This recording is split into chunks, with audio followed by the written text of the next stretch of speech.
The Envoy's final message. The Galaxy Council chamber stretched across 3 kilometers of polished obsidian floor, its ceiling lost in artificial clouds that occasionally sparked with controlled lightning.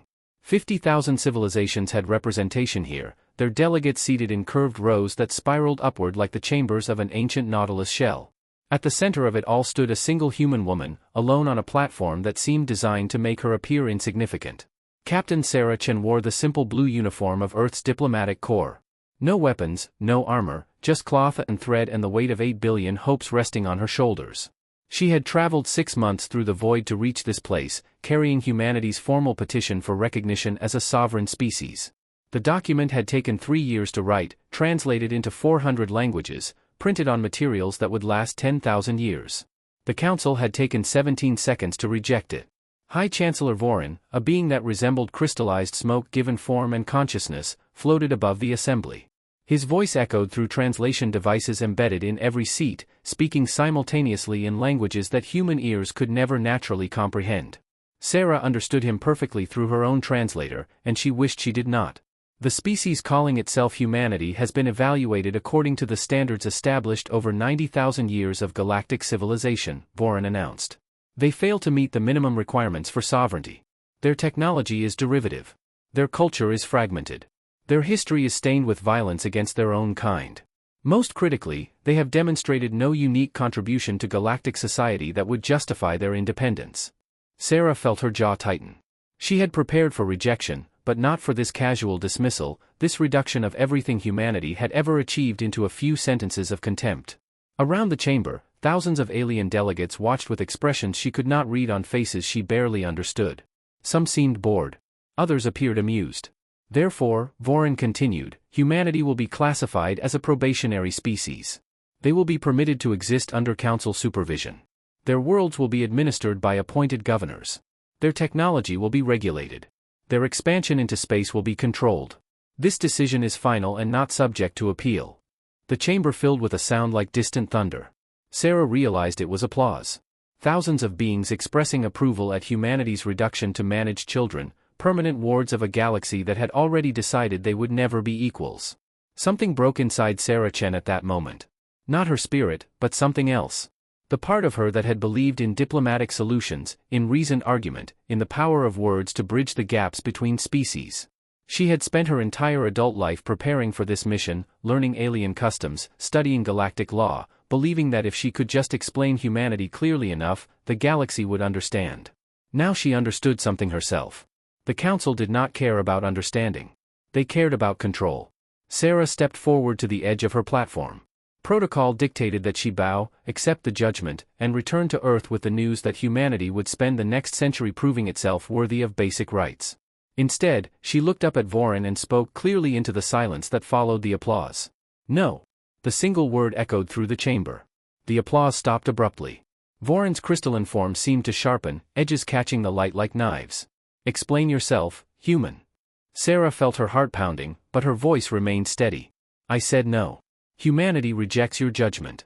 We reject your supervision.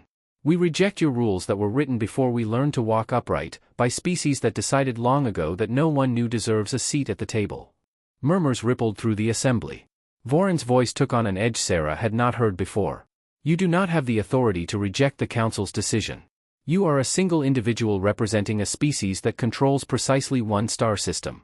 We are 50,000 civilizations spanning the galaxy. Your defiance is meaningless. Then why do you sound concerned? Sarah asked.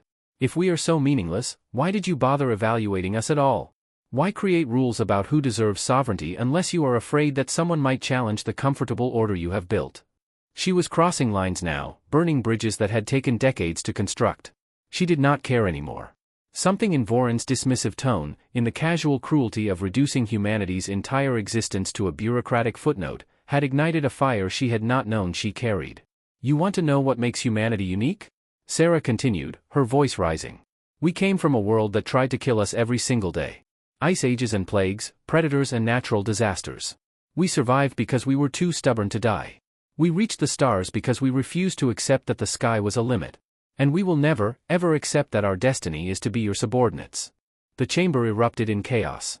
Delegates shouted in hundreds of languages. Vorin's form blazed with light that hurt to look at directly. Security guards, hulking creatures armored in living metal, moved toward Sarah's platform. "You have committed an act of diplomatic hostility," Voron declared. "By the authority granted to this council, you are hereby declared an enemy of galactic peace. The sentence for such an offense is immediate execution." Sarah felt oddly calm. She had known this might happen. Earth's intelligence services had warned her that the council dealt harshly with defiance, that species who challenged their authority tended to have tragic accidents.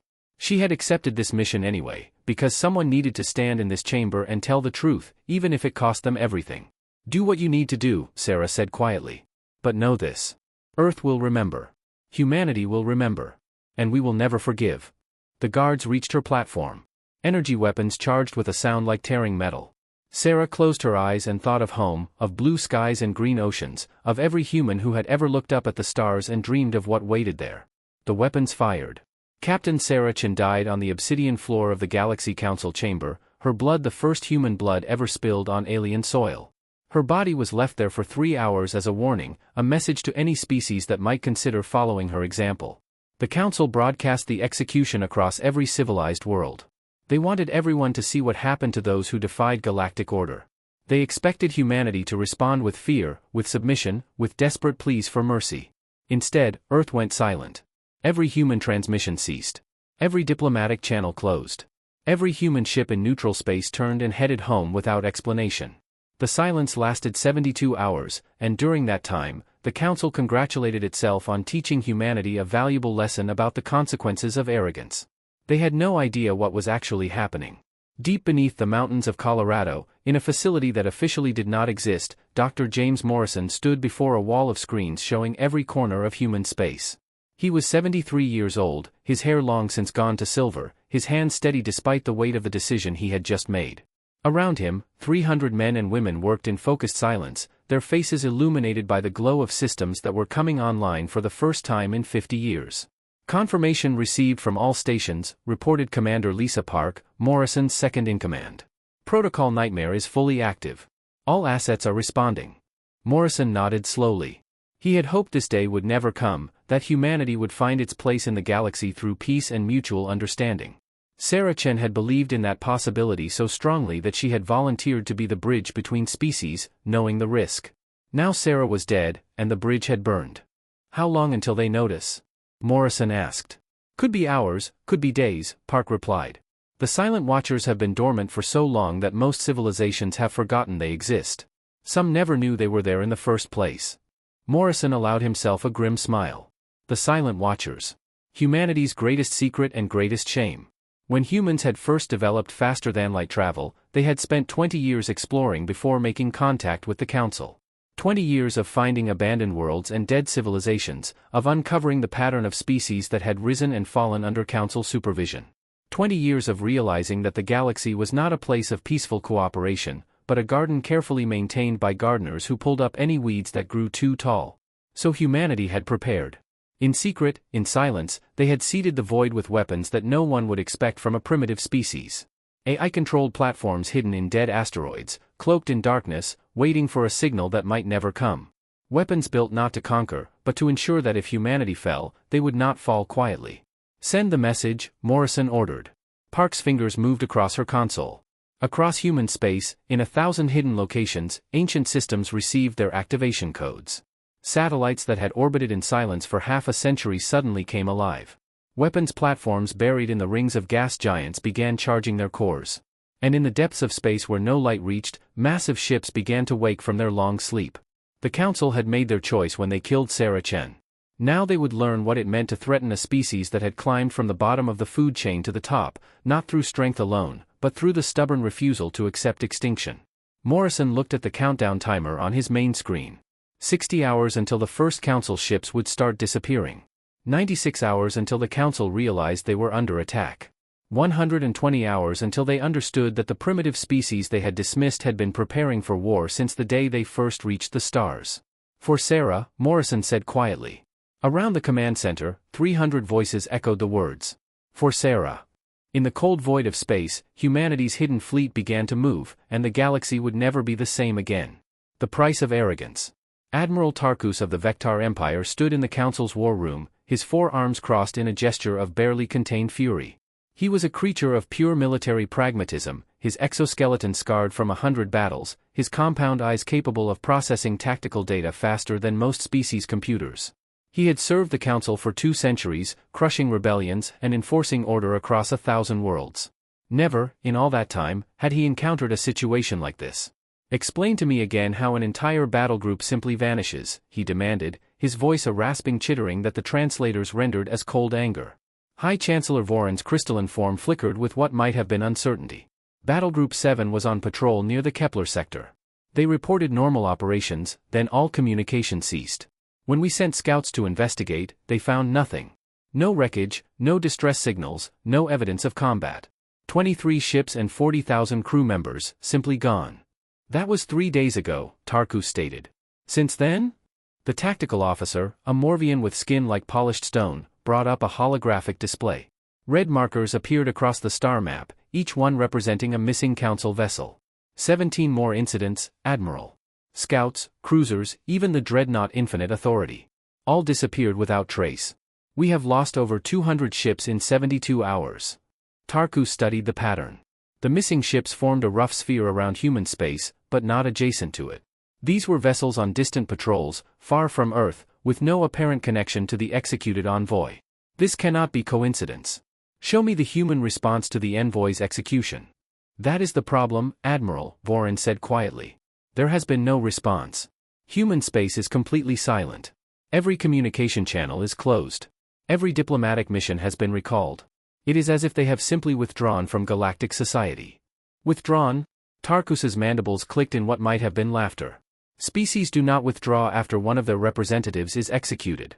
They rage, they threaten, they make foolish attacks driven by emotion. They do not go silent unless they are planning something." He manipulated the holographic display, zooming out to show the full scope of Council territory. 50,000 civilizations, 100,000 worlds, military assets beyond counting. Even if humanity had somehow developed advanced weapons in secret, they were one species against an empire that spanned the galaxy.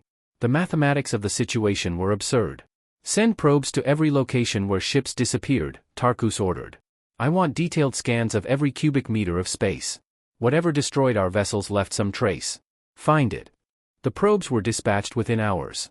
They were sophisticated pieces of technology, capable of detecting everything from residual radiation to quantum fluctuations. What they found changed everything. In the empty space where Battlegroup 7 had vanished, a probe detected an anomaly. Something was there, something massive, but it was not reflecting light or emitting radiation. The probe moved closer, its sensors straining, and for exactly 3 seconds it recorded data before it too went silent. In those 3 seconds, it captured an image. A structure the size of a small moon, its surface covered in systems that the probe's limited intelligence could not fully analyze.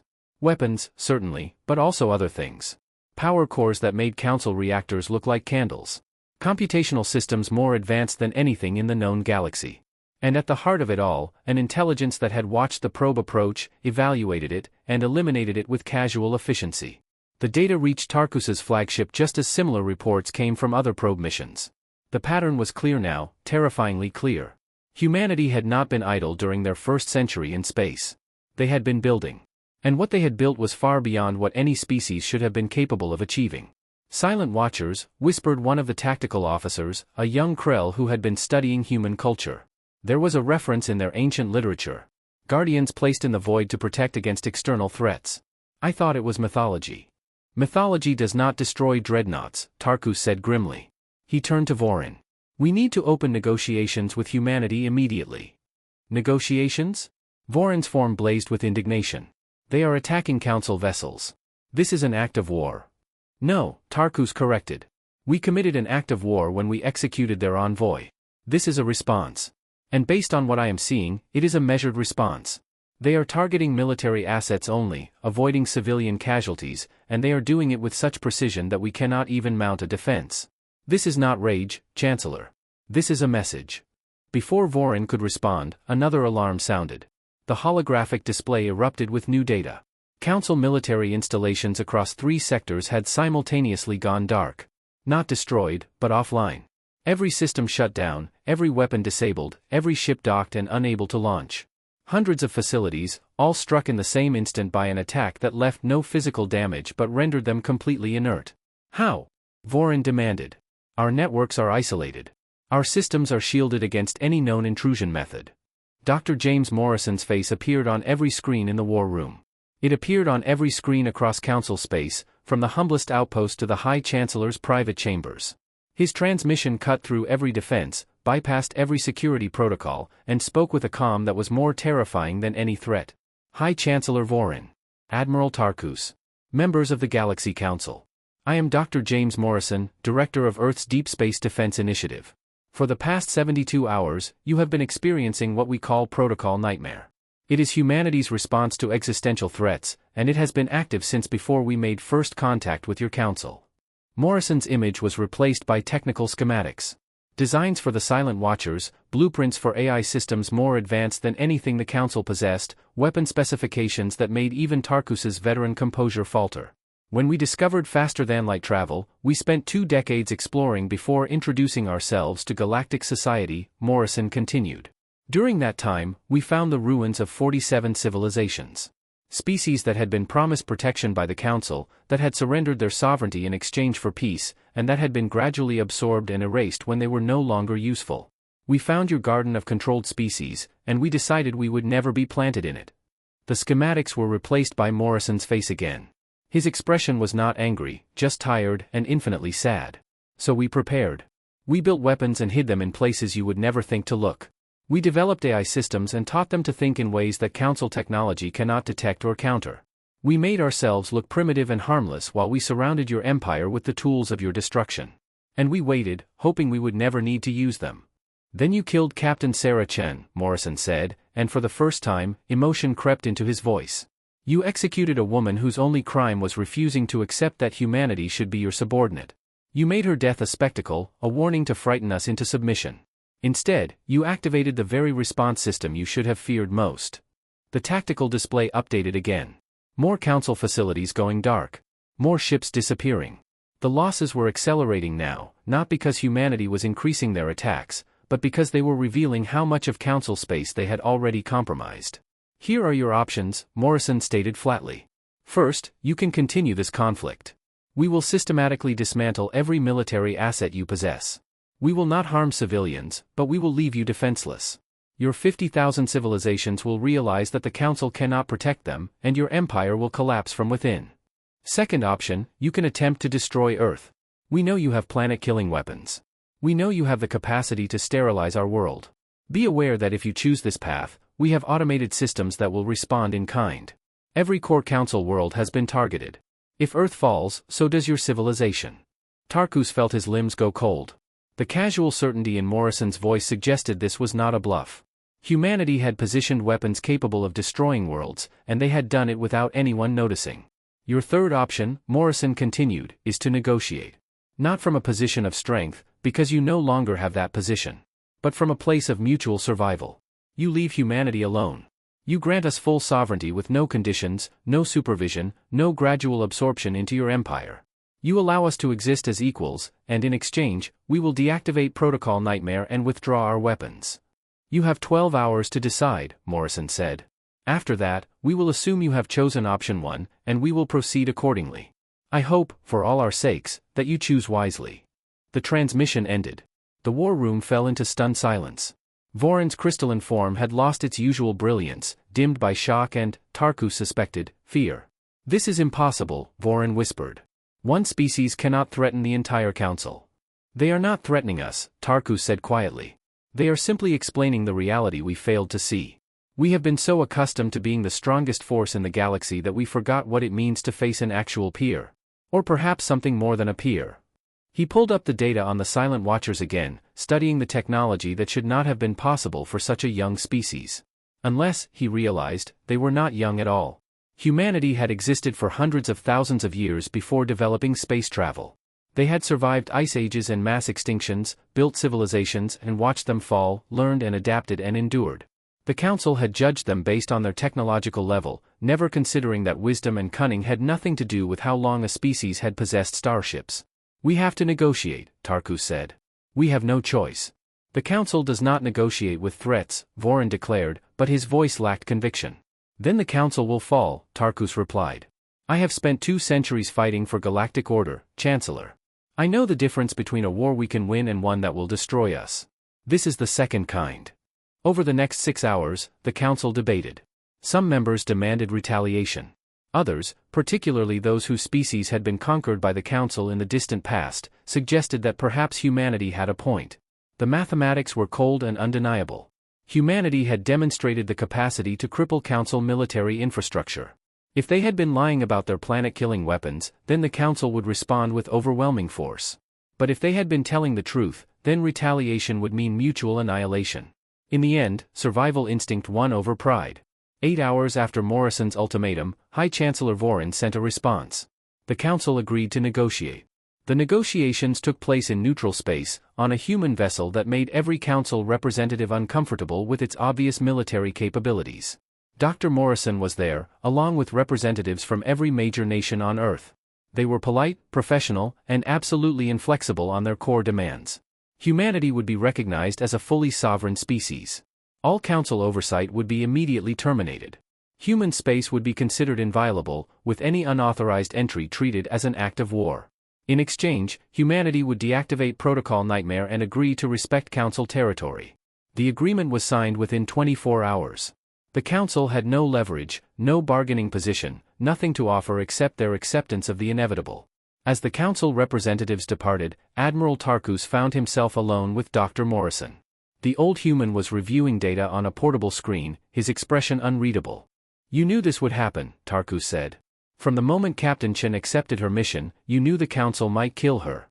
You planned for it." Morrison looked up, and Tarkus saw genuine pain in those human eyes. "Sarah Chen was my friend. I tried to convince her not to go, told her the council might react poorly to defiance. She went anyway, because she believed that someone needed to stand in that chamber and speak truth to power. She knew the risk. She accepted it." "She was bait," Tarkus said, not quite accusingly. "She was a hero," Morrison corrected firmly. "Her death gave us the moral authority to activate systems that should have remained hidden forever. The council executed an unarmed diplomat on galactic broadcast. That act justified everything that followed.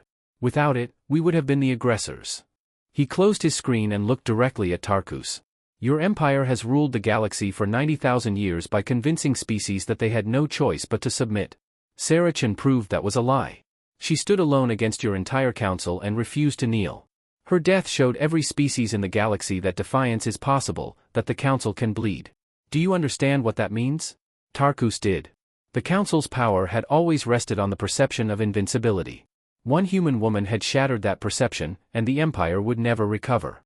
Other species would start asking questions, demanding answers, seeking their own sovereignty. The careful order that had lasted for nearly 100,000 years was beginning to crack. "What happens now?" Tarkus asked. Morrison smiled, and it was not a cruel expression, just tired. "Now humanity takes our place in the galaxy as equals. We share our technology with species who want it. We offer protection to those who need it. We build something better than what the council created. And we never, ever forget the price of that freedom." On Earth, in a memorial garden built on the spot where Sarah Chen had been born, a statue was erected. It showed her standing tall, wearing her simple diplomatic uniform, one hand raised in a gesture that might have been greeting or farewell. At the base of the statue, an inscription was carved in 100 languages, human and alien alike. She stood when she could have knelt. She spoke when she could have been silent. She showed us that courage is not the absence of fear, but the decision that something matters more than fear. Captain Sarah Chen, first envoy to the stars, gave her life so that humanity would remain free. We will honor her sacrifice by ensuring that what she bought with her blood is never surrendered, never compromised, and never forgotten. Humans came to the memorial every day. They brought flowers and small tokens, stood in silence, and remembered. But they were not the only ones. As word of Sarah Chen's defiance spread across the galaxy, beings from 1,000 worlds began making pilgrimages to Earth. They came to see the statue of the woman who had said no to the most powerful empire in galactic history. They came to learn about the species that had hidden weapons in the dark and waited generations to use them. They came to understand what it meant to be human. Dr. James Morrison visited the memorial on the anniversary of Sarah's death. He was 80 years old now, his work complete, his burden finally set down. He stood before the statue for a long time, remembering his friend, remembering her laugh and her stubborn optimism and her absolute refusal to accept that might made right. "We did it, Sarah," he said quietly. "We made them see. Humanity is free, and we are going to make sure that other species get the same chance." I hope, wherever you are, you know that your death meant something. It meant everything. The wind rustled through the memorial garden, carrying the scent of earth flowers and the distant sound of children playing. Somewhere above, in the vast darkness of space, the silent watchers remained at their posts, dormant but ready. They would stay there for generations, a reminder to the galaxy that humanity had earned its freedom through preparation, sacrifice, and the courage of one woman who refused to kneel. The council still existed, but it was changing. Species were demanding reforms, seeking equality, refusing to accept the old order. Some within the council resisted, but others, like Admiral Tarkus, recognized that change was inevitable. The galaxy was entering a new age, and humanity had lit the torch that would illuminate the path forward. In the end, Captain Sarah Chen had gotten what she wanted. Not through diplomacy or negotiation, but through sacrifice. She had shown the galaxy what humans were capable of, and that revelation had changed everything. The species that had climbed from caves to the stars, that had survived every attempt to break them, would now help others find their own strength. And in the cold mathematics of galactic politics, that was the most revolutionary act of all.